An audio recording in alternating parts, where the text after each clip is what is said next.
le pasteur Jonathan Miller pensait pouvoir effacer la foi du village de Riverside en incendiant la statue de la Vierge Marie à la faveur de la nuit. Mais il avait tort. Des cendres, la Vierge Marie apparut, et dans un jaillissement de lumière, elle frappa d'aveuglement lui et ses fidèles, Marc, David et Ethan. Ce qui suivit ne fut pas seulement une punition, mais une puissante leçon sur l'orgueil, l'humilité et la compassion. Observer le pasteur Jonathan et ses hommes loyaux trébucher dans l'obscurité, affronter leurs péchés et découvrir le vrai sens de la foi, du pardon et de la transformation. La nuit à Riverside était d'un calme inquiétant, comme si la nature elle-même retenait son souffle. Un mince voile de brouillard s'accrochait aux rues, et le cimetière de l'église gisait silencieux sous le poids du clair de lune. Mais à l'intérieur de ce silence s'agitait une tempête de rage. Le pasteur Jonathan Miller, le berger redouté de ce petit village, se tenait droit, une torche à la main, son visage à moitié éclairé par le feu, à moitié consumé par l'ombre. Derrière lui, 3 hommes suivaient dans une obéissance malaisée, Mark Benson, large d'épaules mais tremblant, David Clark, pâle de peur, murmurant une prière nerveuse, et Ethan, le plus jeune, dont les yeux écarquillés se dardaient du pasteur à la statue comme s'il implorait une raison de fuir. Devant eux se tenait la statue de la Vierge Marie, calme et sereine, son regard de pierre fixé vers le bas dans une douceur éternelle. Pour les villageois, elle était l'espoir sous une forme tangible. Ils laissaient des fleurs à ses pieds, allumaient des bougies qui vacillaient avec des prières murmurées, et croyaient que sa présence veillait sur eux en temps de désespoir. Mais pour Jonathan Miller, ce visage était une insulte. Pour lui, ses prières étaient une faiblesse. Il serra les dents et marmonna, « Ce soir, ils apprendront la vérité. Ce soir, la peur de moi brûlera plus fort que leur foi en elle. » Les hommes échangèrent des regards nerveux. Ils avaient entendu Jonathan tonner du haut de sa chair, sa voix faisant trembler les chevrons alors qu'il prêchait le feu et le jugement. Ils avaient vu le regard froid qui réduisait au silence toute dissidence, et le lourd bâton qui terrorisait quiconque osait le questionner. Mais ceci était différent. C'était une rébellion contre le ciel lui-même. Jonathan leva la torche plus haut, sa main tremblant, non pas de doute, mais d'anticipation. Il versa de l'huile sur la statue, l'odeur âcre dans l'air nocturne. La robe de pierre virginale scintillait sous le clair de lune, et pendant une fraction de seconde, il sembla que ses yeux le suivaient. « Faites-le » aboya Jonathan. La torche tomba. Les flammes jaillirent. Le feu lécha la pierre, consumant les fleurs, faisant fondre la cire et montant plus haut avec un rugissement dévorant. Des ombres se tordirent sur les murs de l'église, monstrueuses et vivantes. Le rire de Jonathan transperça le silence, un son âpre et victorieux qui envoya des frissons dans les os même de ses fidèles. « Vous voyez » cria-t-il dans la nuit. « Il n'y a pas de pouvoir ici. Seulement de la pierre. » Mais tandis que les flammes dévoraient la statue, quelque chose changea. Le vent se leva, féroce et soudain, soufflant à travers la cour avec un rugissement qui noya son rire.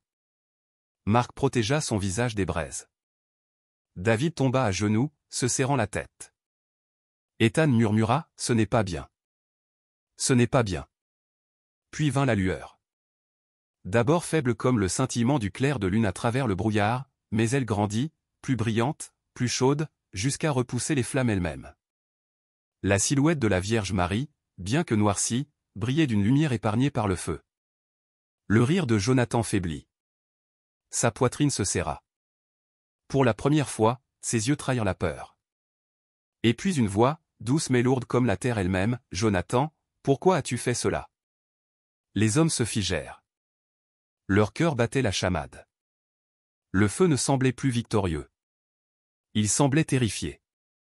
Ce qui se passa ensuite n'allait pas seulement changer la vie de Jonathan Miller. Cela allait changer Riverside pour toujours. Le jour, le pasteur Jonathan Miller se tenait à la chaire de la petite église de Riverside, sa voix tonitruante emplissant chaque recoin de la chapelle en bois. Pour les étrangers, il semblait un homme d'autorité, un berger guidant son troupeau. Mais pour ceux qui vivaient sous son ombre, Jonathan n'était pas un berger. Il était une tempête. Ses sermons tonnaient d'une colère. Il parlait du péché avec une telle férocité que les enfants tremblaient sur les bancs. Ses mots étaient assez coupants pour blesser, son regard assez froid pour réduire au silence. Chaque syllabe dégoulinait non pas de miséricorde, mais de jugement. Les villageois ne se rassemblaient pas chaque dimanche par amour de Dieu ou dévotion à la foi. Ils venaient parce qu'ils avaient peur. Les parents poussaient leurs enfants dans des rangées soignées, murmurant « Ne bouge pas. Ne parle pas. » Le pasteur Miller nous regarde. Les maris inclinaient la tête. Les femmes serraient leurs mains, et tous évitaient les yeux perçants qui balayaient la pièce comme des phares. Car Jonathan portait plus qu'une Bible. Il portait un lourd bâton, son bois poli usé par des années passées à être agrippé dans son poing. Pour les villageois, ce bâton était autant une arme qu'un symbole d'autorité. Derrière des portes closes, les murmures se répandaient à travers Rivierside. Certains disaient que Jonathan avait autrefois été gentil, mais que le pouvoir et l'orgueil l'avaient endurci. D'autres disaient que la gentillesse n'avait jamais été là du tout. Marc, David et Ethan, les hommes qui le suivaient de plus près, le savaient mieux que quiconque. Ils avaient vu sa colère éclater lorsqu'il était remis en question. Ils avaient ressenti la chaleur de sa fureur lorsqu'ils hésitaient. Pourtant, malgré son image féroce, une chose le troublait profondément, la statue de la Vierge Marie qui se tenait dans la cour de l'église. Chaque matin, Jonathan la dépassait en allant à la chapelle, et chaque matin, sa mâchoire se serrait. Son visage doux, sculpté dans la pierre, semblait rayonner la paix, une expression totalement étrangère à lui. Ses yeux, calmes et tendres, regardaient vers le bas comme si elle bénissait discrètement chaque âme de Rivierside. Et les gens le remarquaient. Il apportait des fleurs, allumait des bougies et murmurait des prières à ses pieds. Pour eux, la statue n'était pas une pierre sans vie. C'était un rappel de l'amour, de l'espoir, de la miséricorde. Pour Jonathan, c'était une moquerie. Chaque pétale déposé à ses pieds attisait sa colère. Chaque bougie vacillante semblait une insulte. Chaque prière murmurée était un défi à son autorité. Pourquoi se prosterne-t-il devant elle? Marmonnait-il quand personne ne pouvait l'entendre? Pourquoi s'accroche-t-il à cette statue alors que c'est moi qui prononce la parole? Parfois, il s'attardait, debout de l'autre côté de la cour, fixant le visage de la Vierge jusqu'à ce que ses poings se serrent. Son calme l'exaspérait. Son silence le narguait, et son regard semblait percer l'orgueil qu'il portait comme une armure. À l'intérieur, le ressentiment grandissait comme un feu alimenté par du bois sec. Jonathan se disait que la statue était impuissante, juste de la pierre. Mais secrètement, il craignait ce qu'elle représentait, non pas parce qu'elle menaçait sa foi, mais parce qu'elle menaçait son contrôle. La dévotion des villageois lui échappait, s'orientant non pas vers ses sermons enflammés, mais vers cette figure silencieuse de compassion. Et pour un homme qui prospérait grâce à la peur, la vue de personnes trouvant du réconfort sans lui était insoutenable. Marc entendit un jour Jonathan marmonner dans son bureau tard dans la nuit. La voix du pasteur était basse, tremblante de fureur. Il pense qu'elle les protège. Il pense qu'elle écoute. Mais je vais leur montrer. Je vais les dépouiller de leur foi, et quand je le ferai, ils n'auront personne vers qui se tourner, sauf moi. Le bâton qui avait longtemps été un symbole d'intimidation tapait maintenant sur le sol d'une colère agitée. Les yeux de Jonathan, autrefois aiguisés par la conviction, luisaient plutôt d'une lueur plus sombre, l'envie, l'orgueil et une soif de pouvoir.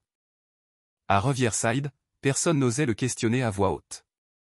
Mais dans leur cœur, les villageois commençaient à se demander, combien de temps un homme de Dieu pouvait-il brûler d'une telle haine avant que le ciel lui-même ne réponde?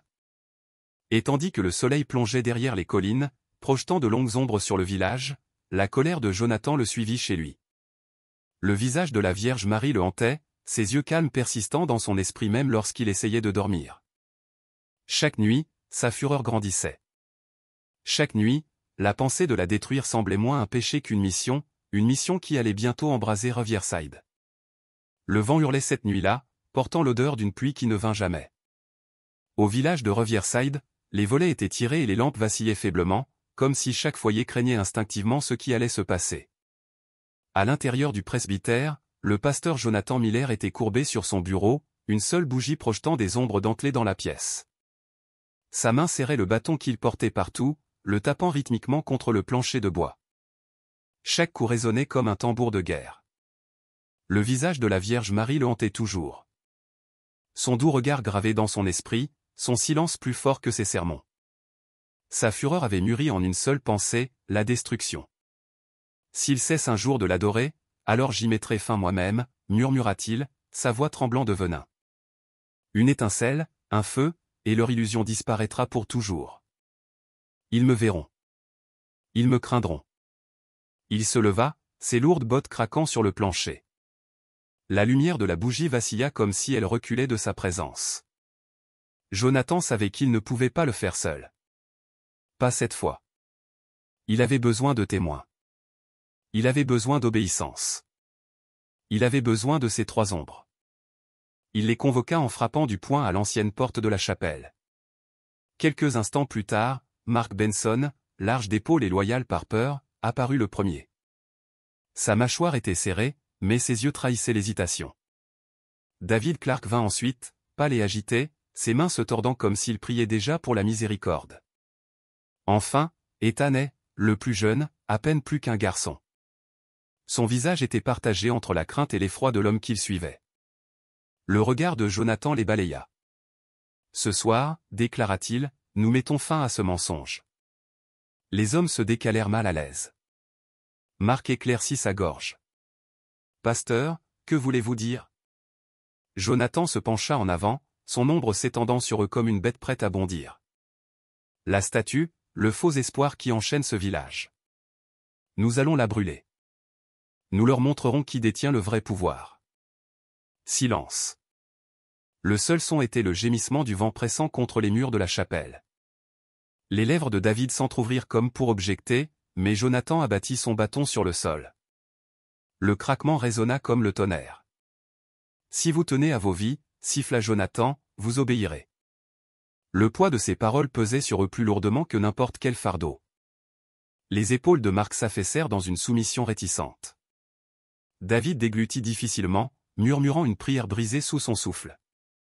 Les yeux écarquillés d'Ethan clignèrent de terreur, mais il acquiesça, incapable de trouver le courage de résister. Jonathan se dirigea vers le coin de la pièce et révéla ce qu'il avait préparé, une cruche d'huile, un paquet de chiffons et des torches serrés avec de la ficelle. La lumière de la bougie scintillait sur l'huile, luisante comme de l'or liquide. Un or destiné à alimenter la destruction. Il tendit les provisions à ses hommes un par un. Leurs mains tremblèrent en les recevant. Chaque objet semblait une arme contre quelque chose de sacré. Pourtant, le regard de Jonathan ne leur laissait pas le choix. « Suivez-moi, ordonna-t-il. » Les 4 silhouettes se glissèrent dans la nuit.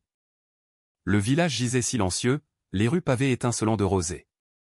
Ils se déplaçaient comme des ombres drapées dans l'immobilité, portant leurs outils de profanation. Alors qu'ils approchaient de la cour, la statue apparut, illuminée par le faible argent de la lune. Là, elle se tenait, la Vierge Marie, de pierre et silencieuse, mais radieuse dans sa sérénité. Les bougies à ses pieds avaient brûlé bas, leurs faibles flammes vacillantes avec défi contre l'obscurité. Ethan hésita, c'est pas vacillant. Elle a l'air vivante, murmura-t-il, sa voix se brisant. La tête de Jonathan se tourna brusquement vers lui, les yeux ardents. Vivante ? Elle n'est rien d'autre que de la pierre, et ce soir, cette pierre se transformera en cendre. L'homme se tut de nouveau. Le regard de la statue sembla les suivre, ses yeux calmes et immobiles tandis qu'ils approchaient. Même Mark, le plus fort d'entre eux, sentit un frisson lui parcourir l'échine. David serra ses mains l'une contre l'autre, suppliant silencieusement le ciel de lui pardonner, même si ses pieds le portaient en avant. Jonathan versa de l'huile sur la figure, chaque éclaboussure scintillant au clair de lune comme du sang répandu. L'odeur de l'huile emplit l'air, âcre et suffocante. Il marmonna des malédictions sous son souffle avec chaque pore, comme s'il noyait ses propres doutes dans le venin. Allumez les torchers, commanda Théil. Mark frappa le silex contre la pierre, des étincelles volèrent jusqu'à ce que le feu prenne au chiffon. 3 flammes jaillirent avec un rugissement, chacune tremblant dans l'air nocturne. Les hommes les fixèrent, la lumière des flammes vacillant sur leur visage pâle.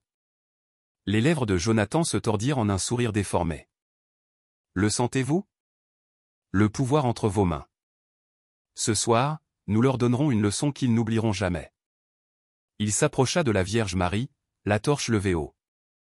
La cour, autrefois silencieuse et calme, palpitait maintenant de tension. Le vent se tut. Les oiseaux de nuit cessèrent leur chant, et la lune sembla pâlir. Et tandis que la torche de Jonathan s'abaissait vers la statue imbibée d'huile, le village de Riverside, sans le savoir, se tenait au bord d'une nuit qui allait brûler non seulement la pierre, mais les âmes. La torche toucha l'huile, et en un instant, le feu s'alluma. Les flammes s'accrochèrent avidement à la statue de la Vierge Marie, montant en flèche en langue vive et violente. Le crépitement des chiffons et du bois brûlant brisa le silence, et bientôt toute la cour resplendit d'une danse furieuse de feu. La poitrine de Jonathan Miller se gonfla de triomphe. Ses ombres s'étirèrent sur le mur de l'église, longues et monstrueuses, comme si le feu lui-même l'avait couronné de pouvoir. Il rejeta la tête en arrière et rit, un son âpre et déchirant qui transperça la nuit. « Vous voyez » cria-t-il à personne et à tout le monde à la fois. « Il n'y a pas de pouvoir ici. Pas de sauveur en pierre. Seulement le feu, seulement les cendres. » Mark Benson se tenait immobile, torche à la main, les yeux rivés sur les flammes. Sa mâchoire était serrée, mais son souffle s'accélérait. Pour lui, la statue ne brûlait pas seulement de la pierre. Elle brûlait la foi, brûlait le réconfort, brûlait la dernière once d'innocence que le village possédait. Il voulait détourner le regard, mais il ne le pouvait pas. David Clark s'effondra à genoux, se couvrant les oreilles tandis que le rire de Jonathan tonnait au-dessus du feu. Ses lèvres bougeaient rapidement dans une prière silencieuse, une supplication désespérée. Il avait suivi le pasteur par peur, mais maintenant, en voyant la Vierge Marie engloutie par les flammes, la culpabilité s'ancra en lui plus profondément que la peur ne l'avait jamais fait. Ethan trembla, ses yeux écarquillés reflétant l'enfer. Il murmura presque à lui-même, « Elle nous regarde toujours. » Sa torche lui glissa des doigts, cliquetant sur les pierres, oubliées. Car dans la lumière chatoyante du feu, il lui sembla que le regard calme de la Vierge n'avait pas été effacé. Même si des bords noircis se formaient sur sa robe, même si les flammes griffaient son visage, ses yeux semblaient fermes, observant, attendant. La nuit, elle aussi, sembla changer. Le vent qui avait porté l'odeur de l'huile changea brusquement, rugissant à travers les arbres. Il fit se tordre sauvagement les flammes, les ombres tourbillonnant comme des fantômes sombres sur les murs de l'église. Jonathan l'ignora. Il ne voyait que la victoire. La chaleur du feu pressait contre son visage, la sueur coulant sur son front, mais il s'en délecta. C'était sa preuve, preuve que la foi était impuissante, preuve que la peur régnerait à nouveau. Il leva les bras hauts, le feu rugissant derrière lui, et s'écria, que le village voie. Qu'il voie qui détient la domination sur Riverside. Mais le village ne regardait pas, pas encore. Seuls les 3 hommes à ses côtés en étaient témoins, et leur peur n'était pas de l'admiration. C'était de l'effroi. Mark déplaça son poids, ses jointures blanches contre la torche qu'il tenait encore. C'est de la folie, pensa-t-il, bien qu'il n'osât pas le dire à voix haute. David pressa son front contre le sol froid, murmurant, « Seigneur, pardonne-nous. Pardonne-moi. » Et Ethan, figé sur place, sentit un frisson lui parcourir l'échine que le feu ne pouvait brûler. Les flammes montèrent plus haut, des étincelles jaillissant dans le ciel nocturne comme des étoiles brisées. La forme de la Vierge Marie commença à noircir, sa surface lisse se fissurant sous la chaleur. Pourtant, même si la pierre cédait, un étrange malaise se répandit dans la cour. Le rire de Jonathan faiblit, juste un instant. Un frisson lui traversa l'échine, mais il le masqua rapidement d'un autre rire éclatant. « Regardez-la tomber, déclara-t-il. Regardez son silence. Elle ne peut pas les sauver. Elle ne peut pas se sauver elle-même. » Mais au plus profond du brasier, quelque chose bougea. Un scintillement, faible, presque invisible à l'orgueil aveuglé de Jonathan, mais clair comme le jour pour ses fidèles tremblants. Le contour de la Vierge brillait, non pas du feu, mais de quelque chose de plus pur, plus doux, vivant. Ethan halta. David releva la tête, les yeux écarquillés de terreur. Même Mark, endurci par des années de peur sous Jonathan, sentit sa gorge se serrer. Le feu crépita plus fort, mais pour la première fois cette nuit-là, il ne sonnait plus comme un triomphe. Il sonnait comme un avertissement. Le rire de Jonathan résonna une fois de plus, mais il sonna creux, englouti par le rugissement du vent et l'étrange lumière croissante qui semblait s'élever contre les flammes. La Vierge Marie n'avait pas dit son dernier mot. Les flammes auraient du tout consumeur. À présent, la figure de la Vierge Marie aurait dû n'être qu'une pierre en ruine et des cendres noircies. Mais tandis que le feu faisait rage, quelque chose d'impossible se produisit. À travers le brasier rugissant, une lueur commença à s'élever, non pas le rouge coléreux du feu, mais une lumière pure et radieuse. Au début, elle scintillait faiblement, comme si la lune elle-même était descendue dans la cour. Puis, elle grandit, plus forte, plus brillante, jusqu'à ce que le feu lui-même semble reculer de peur. Mark Benson tituba, levant une main pour protéger ses yeux. « Quoi? Qu'est-ce que c'est » murmura-t-il, sa voix se brisant. David Clark halta, des larmes coulant sur ses joues couvertes de suie. Ses lèvres bougeaient silencieusement, ne priant plus pour le pardon, mais implorant la miséricorde. Ethan recula en trébuchant, sa torche cliquetant de nouveau sur les pierres. « Elle est vivante » souffla-t-il, tremblant. « Elle n'est pas partie. Elle est toujours là. » La statue, bien que roussie et fissurée, rayonnait d'une lumière épargnée par les flammes. Elle palpita doucement au début, puis jaillit vers l'extérieur, baignant la cour de brillance. Les ombres qui avaient dansé si sauvagement un instant auparavant se dispersèrent comme des animaux effrayés. Les hommes tombèrent à genoux, leur corps tremblant sous un poids qu'ils ne pouvaient décrire. Et puis la voix, douce mais lourde comme les montagnes, douce mais assez perçante pour atteindre la moelle de leurs os, Jonathan. Le pasteur Jonathan Miller se figea. La lumière du feu qui avait autrefois reflété le triomphe dans ses yeux pâlit face à l'éclat de cette lueur céleste. Son sourire narquois disparut, sa poitrine se serra. Il recula d'un pas, son bâton glissant légèrement de sa prise. La voix emplit la cour, résonnant dans chaque recoin, les enveloppant comme le vent. « Jonathan, pourquoi as-tu fait cela » Les lèvres du pasteur s'entr'ouvrirent, mais aucun son ne vint. Pour la première fois depuis des années, il n'avait pas de sermon, pas d'ordre, pas de mots tonitruants à lui renvoyer, seulement le silence, seulement la peur. Marc s'effondra complètement au sol, pressant son front contre les pierres froides. David pleura ouvertement, ses sanglots étouffés par des mains tremblantes. Ethan serra sa poitrine comme si la voix avait pénétré à l'intérieur et arraché chaque couche d'orgueil qu'il portait autrefois. Le cœur de Jonathan battait violemment. Il voulait rire de nouveau, reprendre le contrôle, mais sa gorge se serra. Son orgueil se réduisit sous le poids de la voix. Sa colère, autrefois plus ardente que le feu, crépita comme une flamme mourante. La lumière grandit, pressant contre leurs yeux, emplissant la nuit d'une brillance qui semblait venir d'au-delà du monde lui-même. « Tu as brûlé ce qui était sacré », continua la voix. « Tu t'es moqué de ce qui apporte l'espoir au cœur des gens. Tu as essayé de remplacer la foi par la peur. » Jonathan trébucha en arrière, serrant son bâton comme s'il pouvait l'ancrer. Ses genoux tremblaient. Son souffle venait par petits halètements. « Non, non, ce n'est que de la pierre », marmonna-t-il, mais sa voix le trahit. Elle tremblait, faible, peu convaincante, même à ses propres oreilles. La voix tonna une fois de plus, non pas de colère, mais de tristesse. La pierre ne nourrit pas les affamés. La pierre ne console pas les cœurs brisés. C'est la foi qui émeut les cœurs. La compassion qui guérit les blessures, et l'amour qui donne la vie. Tu t'es aveuglé par l'orgueil, Jonathan, et maintenant, la lumière jaillit soudainement, inondant vers lui. Jonathan cria alors qu'un éclair brûlant frappait ses yeux. Il laissa tomber son bâton et tomba au sol, se serrant le visage. L'obscurité l'engloutit instantanément. Il se débattit sur les pierres, ses cris déchirant la nuit. À ses côtés, Marc, David et Ethan crièrent également. Chaque homme trébucha, griffant ses yeux, aveuglé par la même lumière. Leurs torchers cliquetèrent au sol, éteintes dans la terre. Le feu qui avait il y a un instant dévoré la statue sembla maintenant se flétrir, tremblant sous le poids de quelque chose de plus grand. La cour tomba dans un silence étrange, brisé seulement par les cris angoissés des hommes qui avaient osé défier le sacré.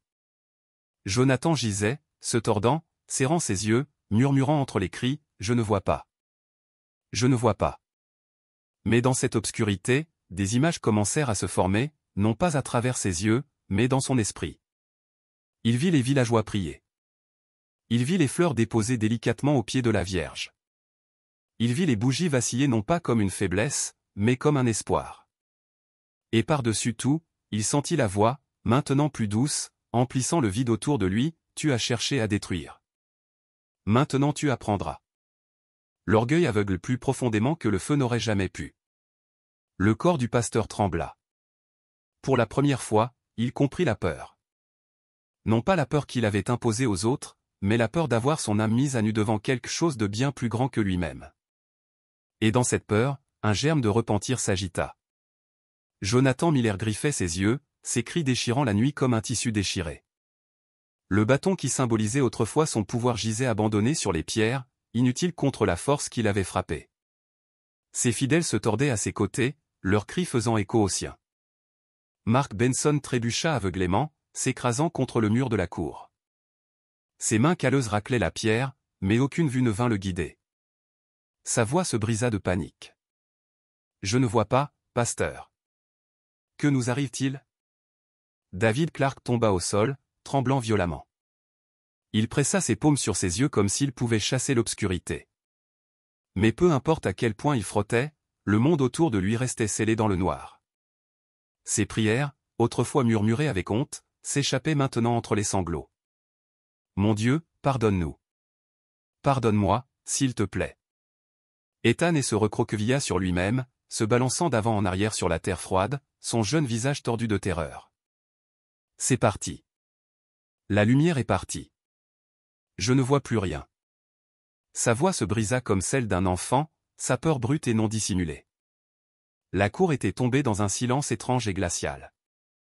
Le feu qui avait autrefois rugi en triomphe crépitait maintenant faiblement, ses flammes rétrécissant comme si elles étaient intimidées par la brillance qui l'avait remplacée. L'air était lourd, épais de fumée, de peur et du poids de quelque chose de bien plus grand que la colère humaine. Jonathan pressa son front contre les pierres, haletant entre les sanglots. Il avait ri quelques instants auparavant, sa poitrine se gonflant d'orgueil. Maintenant, sa voix était rauque, pitoyable. « Non, pas ça, pas mes yeux. S'il vous plaît. » Mais il n'y eut pas de réponse en mots, seulement des visions.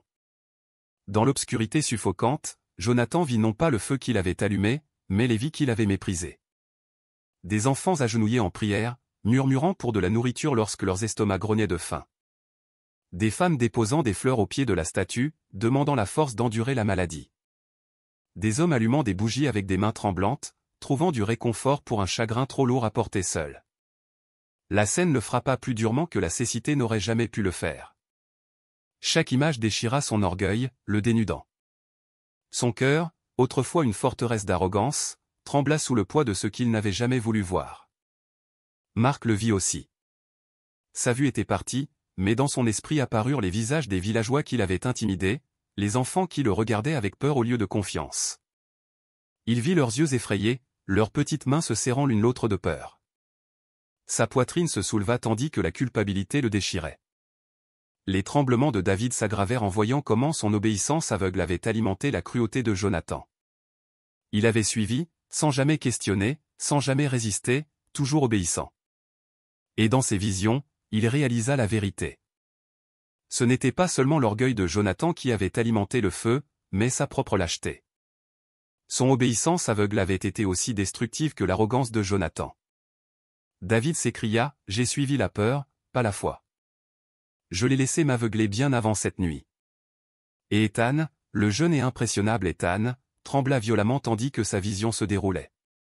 Il vit son propre reflet, non pas un homme, mais un garçon trop effrayé pour penser par lui-même. Il vit à quel point le feu de Jonathan avait facilement consumé son cœur, à quelle vitesse il avait échangé l'innocence contre la peur. Mais ensuite la vision changea. Il vit les villageois pardonner même à ceux qui les avaient offensés. Il vit que la peur ne devait pas le définir. Des larmes coulèrent sur son visage. « Je ne veux plus vivre dans la peur », murmura-t-il. La voix de la Vierge revint, non plus tonitruante, mais douce comme une berceuse portée par le vent. « Jonathan, Marc, David, Ethan. Vous pensiez que le pouvoir était dans la destruction, mais le vrai pouvoir est dans la compassion. Vous pensiez que la vue était dans vos yeux, mais la vraie vue est dans le cœur. L'orgueil aveugle plus profondément que le feu n'aurait jamais pu. » Les mots s'enfoncèrent dans leurs âmes comme des graines dans une terre fertile. Jonathan pressa son front contre les pierres, sa poitrine se soulevant. Il voulait le nier, s'accrocher aux vestiges de son orgueil, mais il ne le pouvait pas. La vérité était trop claire, trop lourde, trop indéniable. Vous avez brûlé ce qui était sacré, continua la voix. Mais ce faisant, vous avez brûlé les masques que vous portiez. Maintenant, vous vous verrez tel que vous êtes réellement, faible, perdu, et pourtant pas au-delà de la rédemption. Les hommes tremblèrent, leurs souffles irréguliers, leurs larmes se mêlant à la cendre et à la saleté. Le silence qui suivit n'était pas vide. Il était plein, pressant contre leur cœur comme un poids qui exigeait la reddition. Jonathan parla enfin, sa voix rauque, brisée. Alors que devons-nous faire ? La lumière pulsa de nouveau, douce mais impérieuse. Commencez par l'humilité. Reconnaissez le mal que vous avez causé. Cherchez le pardon non pas seulement avec des mots, mais avec des actions. Servez ceux que vous avez blessés. Nourrissez les affamés. Consolez les cœurs brisés. Guérissez de vos mains ceux que vous avez autrefois détruits par votre orgueil. Les mots les enveloppèrent comme des chaînes, mais non pas des chaînes d'oppression, des chaînes de vérité, de responsabilité. Marc pleura ouvertement, sa forte carrure tremblant. David murmura, « Oui, oui, je le ferai. » Ethan acquiesça à travers ses larmes, serrant la terre froide comme s'il s'ancrait à cette promesse. Jonathan déglutit difficilement. Pour la première fois depuis des années, il se sentit petit, non pas comme un pasteur dominant les autres, mais comme un homme agenouillé devant quelque chose de plus grand. « Je le ferai, murmura-t-il. Apprenez-moi à voir avec mon cœur. » La présence de la Vierge persista, sa voix s'adoucissant en un murmure, « Vous avez été aveuglés, non pas pour vous détruire, mais pour vous sauver. Marchez dans ces ténèbres jusqu'à ce que vos cœurs apprennent la lumière. Alors seulement vos yeux s'ouvriront. » Les visions s'estompèrent lentement, mais la leçon demeura. Gravée dans leurs âmes plus profondément que le feu n'aurait jamais pu brûler. Ils étaient aveugles. Ils étaient brisés. Mais pour la première fois, ils comprirent que la cécité n'était pas une fin. C'était un commencement. Et dans ce commencement gisait le germe de l'humilité. Les hommes titubèrent dans la nuit, leurs yeux scellés dans l'obscurité. Chaque pas était incertain, chaque souffle lourd de peur et de honte. La cour où le feu avait autrefois rugi gisait maintenant silencieuse, éclairée seulement par la faible lueur de la lune. La statue, bien que cicatrisée, rayonnait toujours d'une faible lumière, silencieuse, inébranlable, comme un témoin de leur brisure. Pour le pasteur Jonathan Miller, la cécité était insupportable. Toute sa vie, il avait contrôlé les autres avec l'acuité de son regard et le tonnerre de sa voix. Maintenant, il trébuchait comme un mendiant, guidé non par l'orgueil, mais par des mains tremblantes tendues devant lui. Sa poitrine lui faisait mal sous le poids de l'échec. « Comme je suis tombé bas », pensa-t-il. Autrefois redouté, maintenant impuissant. Pourtant, la voix de la Vierge persistait dans son esprit, « Servez ceux que vous avez blessés. Guérissez de vos mains ceux que vous avez autrefois détruits. » Les mots brûlaient plus profondément que le feu qu'il avait allumé. Mark Benson serra les poings, non pas de colère, mais de honte. Sa force, autrefois utilisée pour intimider, lui semblait maintenant gaspillée. Tandis qu'il marchait aveuglément à travers Riverside, il entendit le faible cri d'un enfant dans une maison voisine. Son cœur se serra. Autrefois, il avait réduit de tels cris au silence par sa dureté. Maintenant, incapable de voir, il s'agenouilla sur le chemin de terre et murmura, « Je les protégerai, je ne les effraierai pas. J'utiliserai ses mains pour la miséricorde, pas pour la peur. » David Clark pleura doucement tandis qu'ils avançaient. Ses prières n'étaient plus marmonnées par habitude. Elles s'échappaient de ses lèvres avec désespoir. « Mon Dieu, laisse-moi les servir. Laisse-moi reconstruire ce que j'ai aidé à détruire. » Ses genoux fléchissaient à chaque pas, mais il avançait, déterminé à transformer chaque once de faiblesse en humilité. Ethan, le plus jeune, trembla plus que tout. Sa cécité semblait une nuit sans fin. Mais alors il ressentit quelque chose qu'il n'avait jamais attendu, le doux contact d'un villageois le guidant. Une femme plaça du pain dans sa main, non pas avec colère, mais avec compassion. Ethan éclata en sanglots. « Même après ce que j'ai fait, il m'aide, murmura-t-il. J'apprendrai. Je le promets. » Plus de peur. Plus de suivre aveuglément. Ensemble, les quatre trébuchèrent au cœur de Riverside. Les villageois, réveillés par la lueur et le feu, se rassemblèrent avec prudence. Des murmures s'élevèrent, ils ont brûlé sa statue. Regardez-les. Ils ne peuvent pas voir. Est-ce une punition? Jonathan tomba à genoux devant eux. Sa voix, autrefois tonitruante de jugement, se brisa maintenant d'humilité. Nous sommes aveugles. Aveugles à cause de notre orgueil. Pardonnez-nous. Laissez-nous vous servir si vous le voulez bien. Les villageois hésitèrent, ne sachant s'il fallait les maudire ou les plaindre. Mais la présence de la Vierge semblait persister dans l'air, exhortant à la compassion. Lentement, des paniers furent placés devant le pasteur et ses hommes, du pain, des outils, des couvertures, non pas comme des cadeaux, mais comme des tâches. Des invitations silencieuses à travailler, à servir. Alors ils commencèrent. Les mains de Jonathan, agrippant autrefois un bâton avec colère, agrippaient maintenant du bois et des clous, réparant des clôtures brisées. Marc porta de lourds seaux d'eau aux familles dans le besoin. David s'occupa des malades, ses mains tremblantes lavant des plaies avec une attention qu'il n'avait jamais manifestée auparavant. Ethan, bien qu'aveugle, s'assit avec les enfants, leur disant qu'il était désolé, écoutant leur petite voix lui rappelant à quoi ressemblait l'espoir. Chaque acte était maladroit, imparfait, ralenti par l'obscurité. Pourtant, à chaque pas, à chaque toucher, quelque chose changeait. Les villageois, autrefois craintifs, commencèrent à voir la sincérité. Et chez le pasteur et ses fidèles, une étrange force grandit, non pas la force de l'orgueil, mais celle du service. Jonathan le ressentit plus que tout.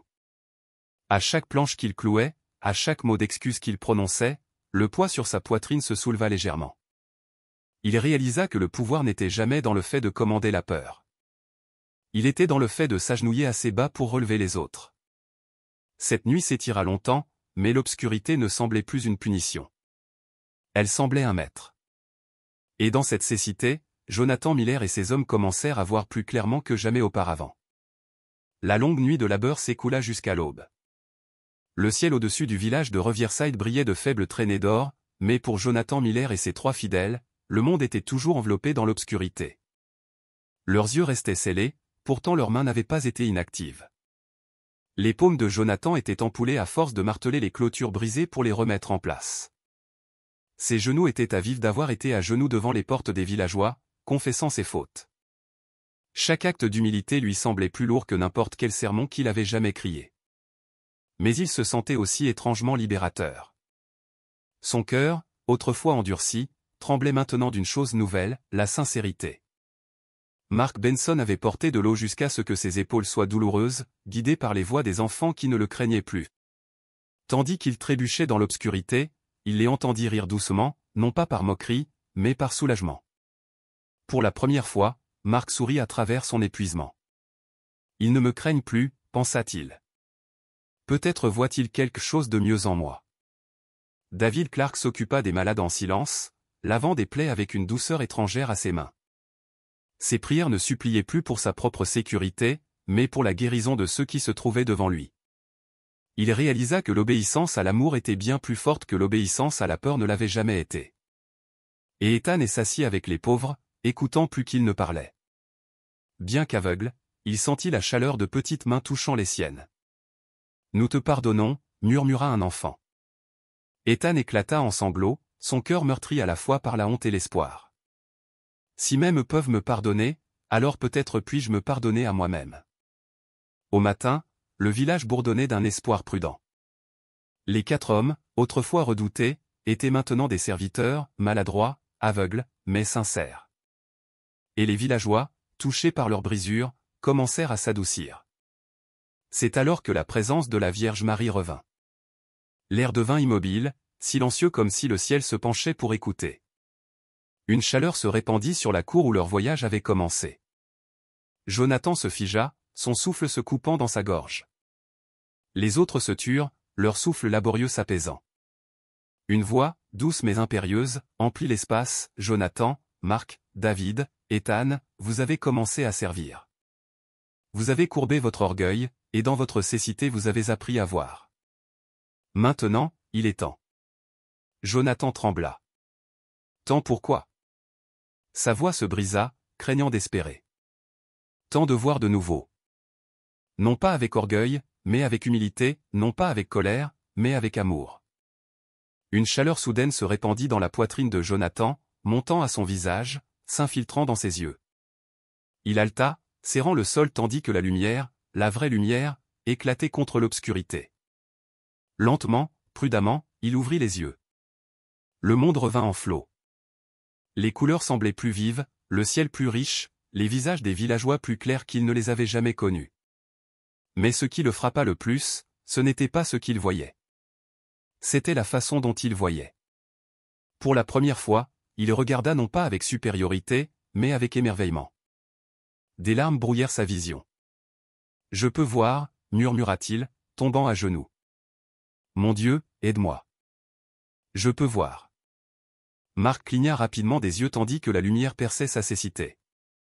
Il vit les enfants dont les voiles l'avaient guidé, leurs yeux écarquillés de surprise et de joie. Il pleura ouvertement, les serrant contre lui, murmurant « Plus jamais je n'utiliserai la peur.